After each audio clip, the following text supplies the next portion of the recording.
Hi, this is Isabel from uncommoncore.com, helping elementary teachers make math sticky.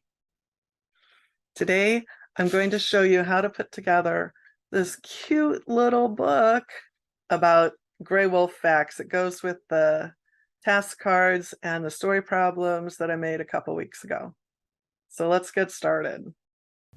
First, I want to show you a copy of the final product. You can see there's room for the kids to write their names, do some illustrations, and it's just a cute little book. Now, next thing is we have to print it out.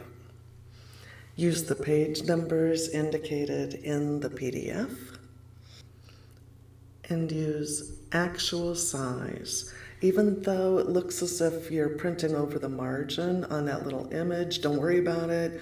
Of course, try it first. Just try one before you try a lot of them.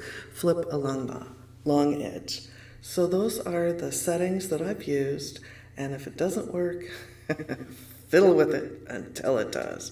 Here's the front cover. Well, it's the front and back. It's the outside cover. And on the other side should be the back of the cover. And those are the instructions, which I'm about to explain. When you see that kind of dark solid line, that's where you cut. Now, when the kids start cutting, make sure they do it carefully. The whole thing will depend on how carefully they fold and how carefully they cut. The first folds we're going to make are along the inside, along this dotted line. Those two dotted lines are right in the middle. They're going to make the spine of the book, where the title is on the other side. We want those to be valley folds, but that's kind of hard to do. So we're going to make them mountain folds first, and then we'll flip it over and turn it into a valley fold later. So I'm using a bone folder, which is that kind of wooden instrument that really makes a good fold. But first, I'm going to check 1 centimeter. If you don't have the guidelines, if you're not using a template and you just want to make this out of a piece of paper, make those edges 1 centimeter apart. There's the bone folder. It's called a bone folder in origami. And it's, those are pottery tools, oddly enough. It just works perfectly for paper folding, and I don't do pottery. Encourage your students, if the students are making them, and if they're old enough, encourage them to be very careful. Match up all the corners, all the edges, get that crease exactly on the dotted line measure to make sure they're 1 centimeter. Those edges are 1 centimeter apart. And after those creases are set, and as you see they're mountain folds, it's easy. Just flip the paper over and make them into valley folds. So that's the spine.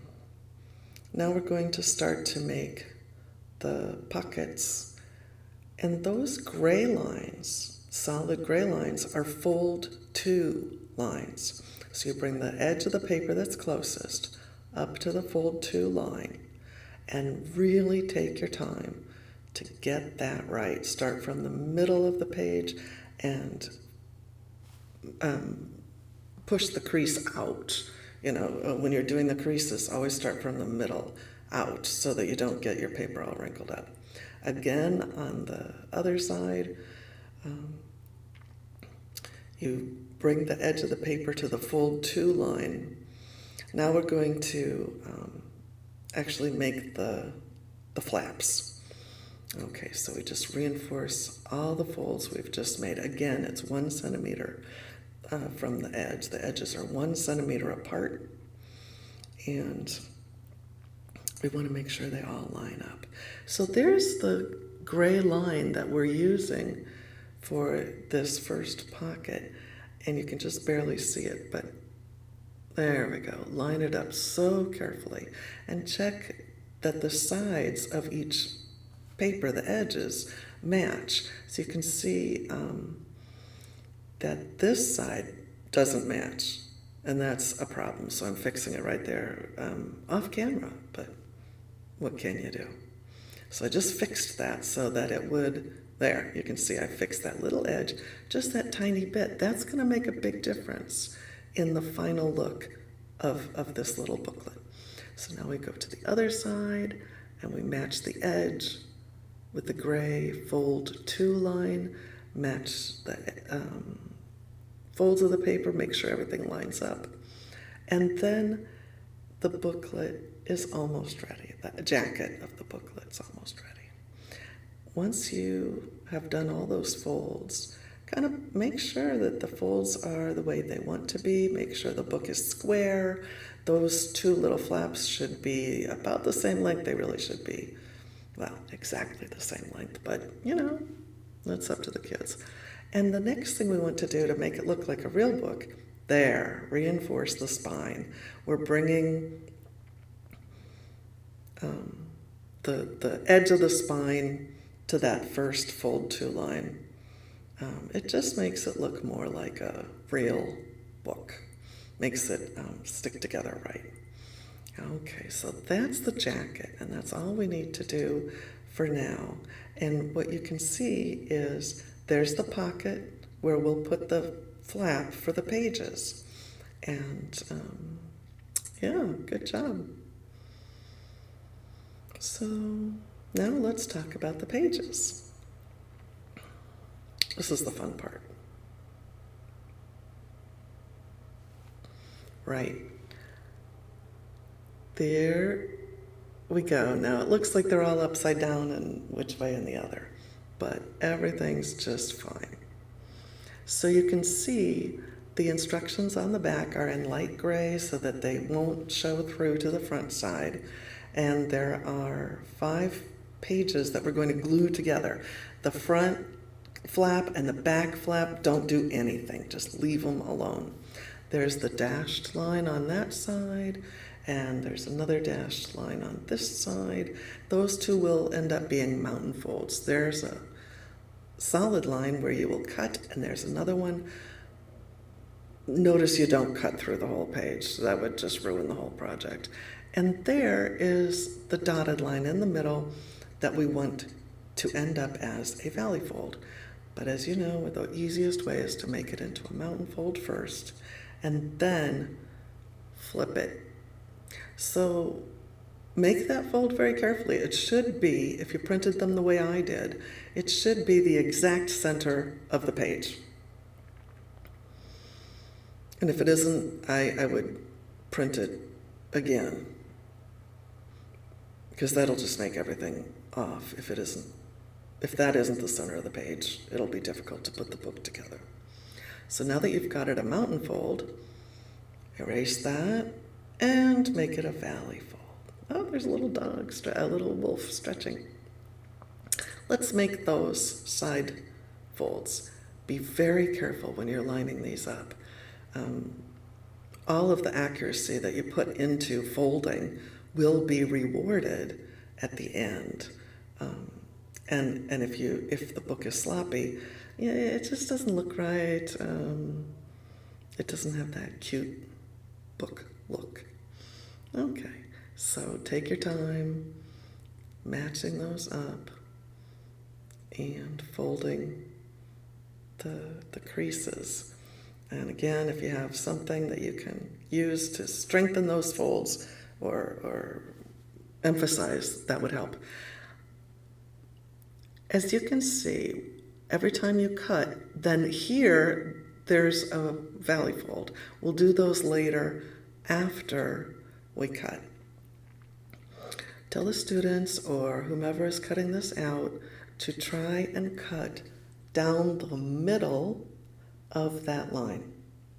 They should go as slowly as possible, as accurately as possible. I mean, they can go as fast as they want, but accurate is important. And when I first started making these books, it was really hard to remember. Stop right there. You have to stop right there. Otherwise, things get goofy. And then switch the sides, just cut whatever's comfortable for you. Again, try to get down the middle. And I would work with small groups of students. Unless you have older students, I would work with small groups of elementary students to make the pages. You could send them back to their desk when it's time to glue, maybe, or something like that, but just to be careful. Now, it looks really goofy, doesn't it? But watch. It's an accordion fold. Over, under, over. Now, this fold, do it however works best. And again, your patience and accuracy will be rewarded. Match up the corners, match up the sides as best you can. Make that fold. Don't reinforce it yet. Just make it as best you can for the moment. Work the paper around and get a good angle. Accordion fold over and under. That's it. Now it's all kind of a little bit wonky. So we're going to tap it and reinforce the pages the way you want them to look, the way you want them to line up. Make them all perfectly aligned. Gently tell the paper where it wants to go. Once you have the pages all squared with each other, now get out a fingernail or your folder, your bone folder, and reinforce all those folds on all four sides. We're going to glue the pages, and we're obviously going to glue the back. So there's the front, and there's the back. And wherever it says glue or paste these pages together, make sure the kids get all the way to the corners and all along the inside. I'm kind of in favor of using more glue rather than less glue.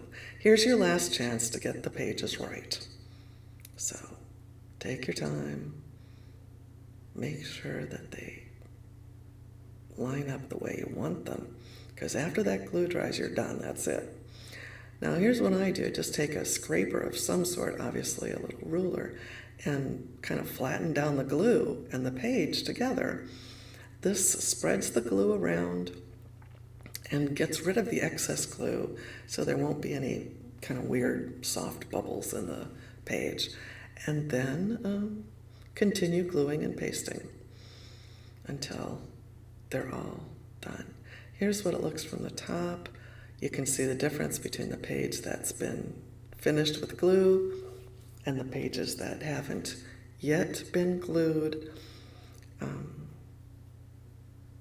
I just love this little book model. So take the pages together, carefully put the flaps of the book inside the jacket, and make sure no glue gets in between the pages and the jacket, because you need that movement. You need that.